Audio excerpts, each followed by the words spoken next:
Sobre la pobreza, la miseria y la justicia. A mi modo de ver hay tres clases de pobreza: la pobreza natural, que es la falta de todo aquello lo cual naturalmente se tiene necesidad. La pobreza cultural, que es el carecer de todo aquello que en un medio dado impone tener. Y la pobreza espiritual, que es valorar todo aquello que es natural o cultural. Como siempre veo necesario definir, al menos de modo sintético, qué es la pobreza, definición de la cual no discreparemos en lo fundamental, puesto que si no la vivimos pero convivimos con ella sin dudas es una tragedia. La pobreza es una condición de vida impuesta a una parte de la sociedad por un sistema político-económico dado. Sería la imposibilidad de tener acceso a los recursos para satisfacer las necesidades básicas tanto físicas, psíquicas como intelectuales. Con respecto a la miseria, no es como la mayoría la considera. He escuchado a algunos políticos, léase corruptos, decir que la miseria es la pobreza extrema. Esto no es así, puesto que la pobreza es de índole preponderantemente económica, impuesta y planificada por un sistema político. La miseria, por el contrario, es una cualidad de aquellos que coordinan ese plan. Esto es así, porque la miseria es preponderantemente carencia de espiritualidad, que tiene que ver con la integridad interior del hombre, suponiendo que el miserable posea algo de integridad interior, cosa que dudo. La pobreza natural, es un carecer relativo, puesto que no es impuesta ni mucho menos planificada, que se podría evitar buscando un lugar más favorable, caso de las comunidades nómadas. Esta pobreza, este carecer de lo necesario, lejos de traumatizar a los integrantes de la comunidad, los fortalece. Y esto es así porque lo único traumatizante, lo que va en contra de su integridad y fortaleza interior, es todo aquello que le ha sido impuesto más allá de su necesidad natural. En griego noumos significa pasto. El verbo nemein, pasturar, pacer, disponer o esparcir, tiene desde los tiempos de Homero otro significado: distribuir, repartir, dispensar, referido sobre todo a las tierras, a la carne y la bebida. Némesis se refiere a la administración de la justicia, y por lo tanto también a la justicia divina. Numisma significa moneda corriente, de allí la palabra numismática. De hecho, todos nuestros términos monetarios, capital, provisión, pecunia, e incluso la misma noción de crecimiento, tiene su origen en el mundo pastoril nómada. Queda demasiado claro que con el correr del tiempo, o el avance de la cultura, que es lo mismo, estos términos han sufrido cambios de pronunciación por los distintos idiomas, conservando el mismo significado, comenzando aquí, la especulación con la necesidad natural de la gente. Con la pobreza cultural pasa algo muy distinto, es la padecida por el típico alienado moderno, cuya figura emblemática se encuentra en lo que, en la escala de una sociedad de consumo, se le da el nombre de clase media. Esta clase media vive en un infierno ontológico y moral, debido a que a sus espaldas se encuentran los pobres, los carenciados, y al frente, la clase de los opulentos, clase a la que estos, la clase media, desean pertenecer. Esta es la clase de la que se valen los planificadores de la pobreza y la miseria. Los plutócratas. En un país pobre, eufemísticamente en vías de desarrollo, es la clase social media la usada estratégicamente por las fuerzas del mal para fortalecer, derrocar o presionar política y financieramente a los gobiernos de turno. Esta clase es el termómetro que usan para sus planes de dominación. Vea el lector a qué clase social pertenecen los ideólogos, agitadores políticos, terroristas, y subversivo de toda clase.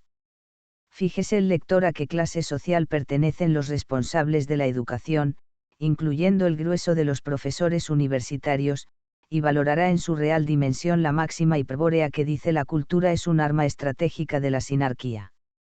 La inestabilidad económica, las crisis financieras, por ejemplo, creadas ex profeso en ciertos países periféricos, o como les gusta llamarlos, en vías de desarrollo, términos estos usados de modo eufemístico, para no decir pobres y hambreados, hacen que esta clase media sienta una profunda intranquilidad, y emergen en ella sentimientos de temor, que se evidencia ante la posibilidad cierta de ver en peligro su patrimonio.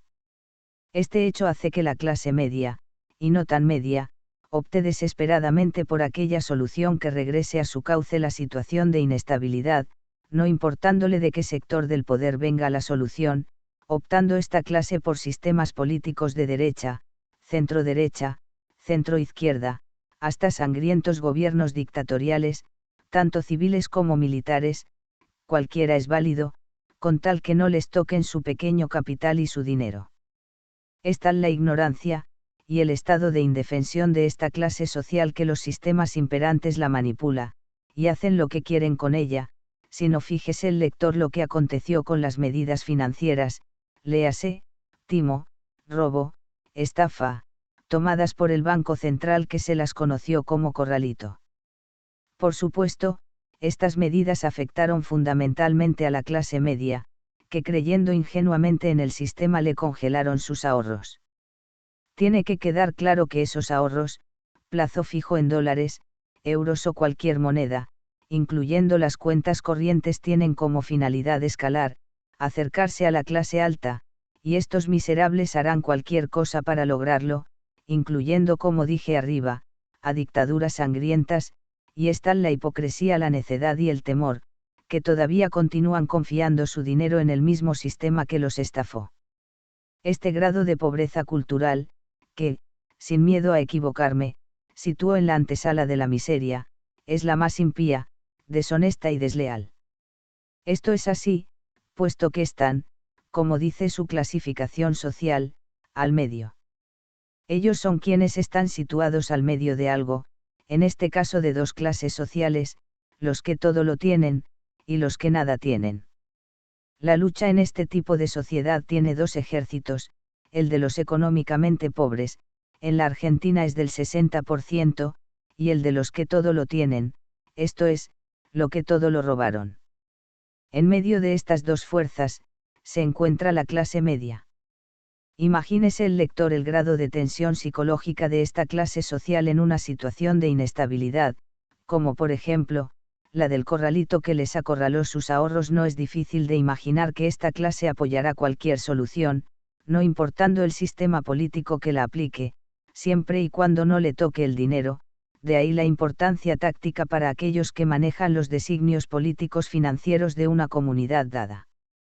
Se podría decir a modo de analogía, que la clase media oficia de capataz y administrador intermediario del poder político económico, puesto que éste le delegó parte del mismo para ejercerlo a los que cultural, social y económicamente son inferiores, esto es al 60% arriba citado. Esta fuerza táctica, socialmente hablando, tiene que ser indefectiblemente inestable al no tener certeza existencial de ser padre o amigo de sus hijos, de ser amante o esposo de su mujer, de ser nazifascista o liberal socialmente hablando. Esta incertidumbre es lo que los hace manejables por aquellos que realmente ejercen el poder, o dicho sin eufemismo, los que les roban, y que usan de escudo político cuando los de abajo reclaman sus derechos. A esta clase social, bien se la podría llamar el motor de la economía, no por la capacidad de producir, sino por la capacidad de consumir, puesto que los que realmente trabajan, son lo que lo hacen en las cadenas de producción, dicho de otro modo, los que ponen la espalda. De hecho no producen, pero sí controlan a los que lo hacen, de ahí que cumplen la función de capataz, esto dentro de la estructura social por supuesto. Esta clase es el producto y el efecto de la revolución industrial, que se estructura con lo que se dio a llamar la división del trabajo, pero esa es otra historia. Existe un hecho curioso, si tomamos como referencia la evolución cuantitativa de la mal llamada explosión demográfica, llegaremos a la conclusión de que la clase alta, los que todo lo tienen sin trabajar, y la clase media, que si no trabaja para el Estado, del cual también es capataz, lo logra explotando a los de abajo, exceptuando a los profesionales independientes que se mantienen más o menos constantes, en proporción, cuando la clase baja, esto es los pobres, se incrementan. Esto se debe a que la sociedad está planificada ex profeso, desde los trabajos del padre de la demografía, Thomas Robert Malthus 1760-1834 y del capitalismo Adam Smith 1723-1790. Este sujeto, Malthus, afirmaba que, la población humana crece en progresión geométrica, mientras que los medios de subsistencia lo hacen en progresión aritmética. Lo que este señor obvió, es decir, quién produce los alimentos, y cómo se distribuyen. También obvió decir que a los únicos que le faltan los alimentos, es al 60% de los pobres que el mismo sistema defendido por Malthus generó. Es en esta planificación y la obra de Adam Smith la riqueza de las naciones donde hay que buscar la causa de la pobreza estructural moderna. No lo dude el lector, la pobreza tal cual la conocemos, es el producto de una minuciosa planificación dado que tiene un valor relevante en la estrategia de las fuerzas del mal o si lo desean, sinárquicas. También la clase media fue constituida estratégicamente para usarla de modo táctico, como escudo o clase tapón entre los que nada poseen y los que lo tienen todo, y para usarla fundamentalmente cuando las circunstancias sociales lo requieran, ya sean estas de índole coyuntural o estructural. Así llegamos a la pobreza espiritual. He escuchado decir a gente culta y bien informada, que la miseria es la pobreza extrema, y esto no es así, puesto que el problema de la pobreza, siempre será fundamentalmente económico, esto es, impuesta por un sistema político económico explotador y corrupto. Esta pobreza impuesta, obliga al sujeto por falta de oportunidades a recluirse socialmente y engrosar comunidades de alto hacinamiento y precariedad donde apenas puede lograr subsistir. De ningún modo una persona pobre a priori es miserable, puesto que la miseria no tiene su origen en la pobreza, en todo caso tiene que ver, sí, con la pobreza espiritual del hombre. Esto es así, puesto que la miseria hay que buscarla en la carencia de lo ético espiritual, y nunca determinada por la condición económico-social en la cual vive el hombre. Es cierto que el pobre está más expuesto a caer en la miseria, pero también es cierto que lo obligan a ello, de ningún modo esto lo deja fuera de lo punible si ha cometido un delito, pero me pregunto con qué ley se lo juzga, y lo que es más importante, quiénes los juzgan. Aquí es donde queda en evidencia la miseria de un sistema jurídico, del cual la clase media en su gran mayoría es cómplice, y no nombro a los económicamente poderosos porque son los que dictan las leyes, y los que las administran. Existe una diferencia fundamental entre ley y justicia, la ley tiene origen en lo cultural, no así la justicia, que es eminentemente espiritual, la ley tiene su fundamento en lo psicológico, no así la justicia que tiene su fundamento en lo noológico, es decir, en lo espiritual. Esta diferencia esencial entre ley y justicia, queda en evidencia cuando es aplicada en una sociedad estructuralmente corrupta como la nuestra. Es estructural porque los poderes rectores de este sistema democrático que son, el poder ejecutivo, legislativo y judicial, lejos de ser independientes, como lo manda la Constitución, son interdependientes, cómplices, para perpetuarse en el poder y enriquecerse robando las riquezas del Estado. En este caos, en este desgobierno, en esta mayasma democrática, la única política de Estado que existe es la del subsidio, que consiste en darles unos centavos al 60% de la población para que no se mueran de hambre. En este contexto social, donde los derechos humanos promueven el travestismo, la homosexualidad, las drogas, la delincuencia y la pobreza, ya es imposible regresar, y esto es así, puesto que esto fue minuciosamente planificado para lograr estos efectos. Es lastimoso, hasta trágico ver la hipocresía, la decadencia moral y espiritual del hombre, no importando si éste es traidor, cobarde, ladrón, en síntesis, si es corrupto, puesto que la aceptación y la importancia que tendrá en el medio social será proporcional a su poder económico. Si duda el lector de esto, no tiene más que ver las informaciones de esa caja de Pandora, que se la conoce con el nombre de televisión. A esta altura de los acontecimientos, y desde una perspectiva de equidad social, la pobreza no tiene más importancia para nadie, y lo que es más trágico aún, es que a los pobres tampoco les importa.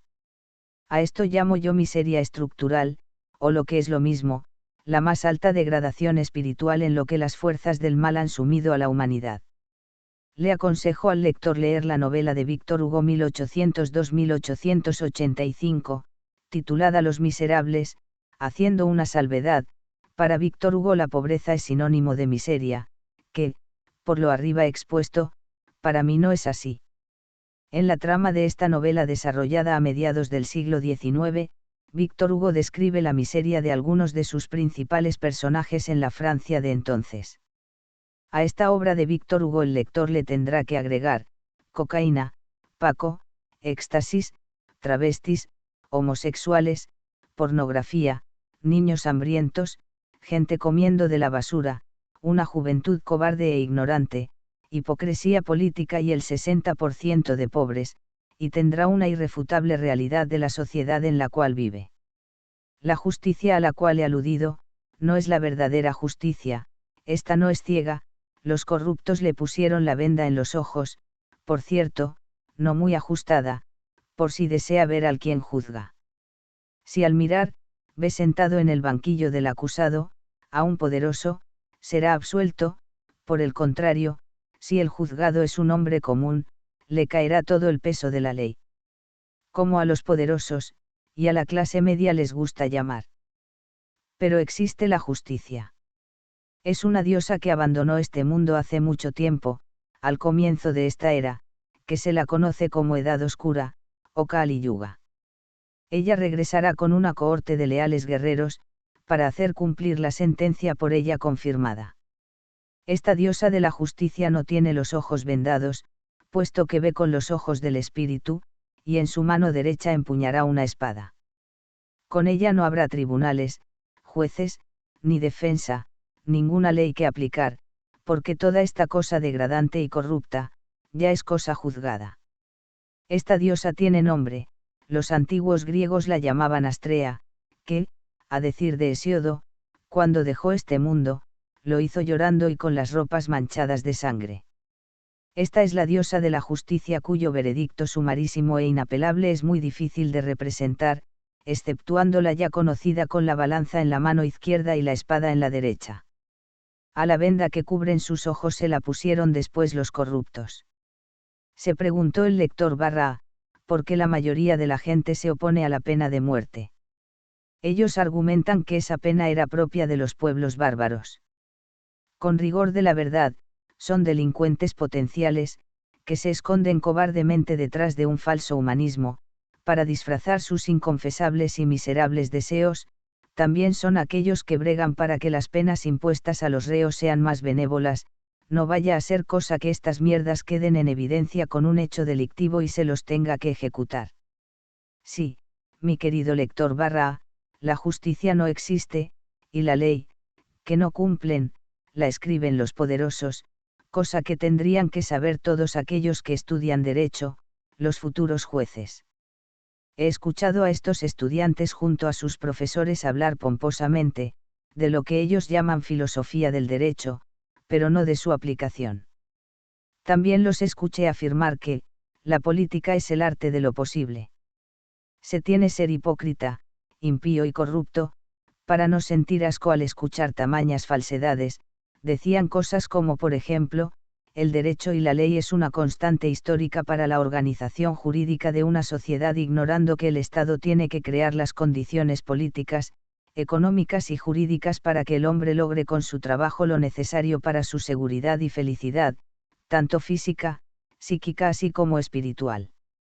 Desde esta perspectiva la política no es el arte de lo posible, muy por el contrario, es como dijo el Führer, la política es el arte de hacer posible lo necesario. Estamos viviendo en una sociedad, con rigor la civilización judeocristiana, que ha caído a lo más bajo que se pueda imaginar, y de esas profundas oscuridades el hombre no podrá regresar.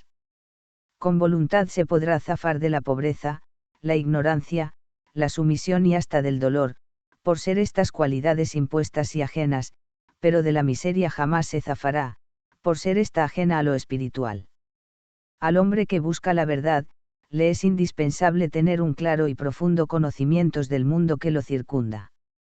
Ese mundo que no es otra cosa que su contexto social, trabajo, amistades, familia etc. Seré claro. El hombre que busca la verdad, y más aún aquel que sabe dónde encontrarla, debe detenerse, dejar que todo pase a su alrededor y evaluar cuál es su potencial gnóstico, sabiduría, y su potencial espiritual, voluntad. Logrado esto, tendrá que tratar de localizar un lugar propio desde donde actuar para poder ver, discernir, cuáles son aquellos aspectos de su mundo circundante, superestructura, que conspiran con su superación espiritual. Ese lugar, como dije en otras reflexiones, es el Selbst, topos interior desde el cual el hombre tendrá una visión totalizadora de la verdad y del mundo que lo rodea, desde el cual, se relacionará con honor, fundamentalmente con sus seres queridos, compañeros de trabajo, familiares, familia propia, etc. Si es con amor, tiene que ser desde el honor puesto que es nuestro verdadero amor. En este contexto el detenerse, será una dificultad para aquel que más se encuentre aferrado a las cosas tanto afectivas como materiales, dado a que la posesión es proporcional a la fagicitación. Es aquí donde aquel que menos tiene, el pobre que busca la verdad espiritual, se encuentra en un lugar estratégico invalorable por estar menos aferrado a las cosas, es decir, fagocitado este carecer de cosas, no debe desearlas, haciendo excepción de aquello que le es indispensable para una vida digna. Es aquí donde se plantea qué es una vida digna. Cada uno en su interior sabe, qué es una vida digna, o dicho con otra palabra vivir con austeridad. Este es el fundamento por el cual digo, que, el que poco posee, tiene ventaja estratégica, porque al poderoso, y el de clase media está más sumido, más aferrado a las cosas materiales. No digo que a estos les sea imposible ver, digo que en esta superestructura por ellos construida y defendida, no quieren ver, no les interesa ver, haciendo raras excepciones claro está. Digo esto porque el hombre es tenido por todo aquello que ha deseado, y más aún, por lo logrado. Esto no es proporcional, pero tiene una relación directa con su extravío espiritual. Lejos está de la miseria aquel que poco posee y busca la verdad, el peligro está en su interior, en no ser austero, en el deseo desmesurado por el confort. Para los otros, los que lograron un bienestar con confort les será muy difícil prescindir del desear y despojarse de lo que tienen de más, aquello que es un obstáculo para lograr pureza espiritual. La pobreza nada tiene que ver con la miseria. La justicia, nada tiene que ver con la ley. Urmán Croy.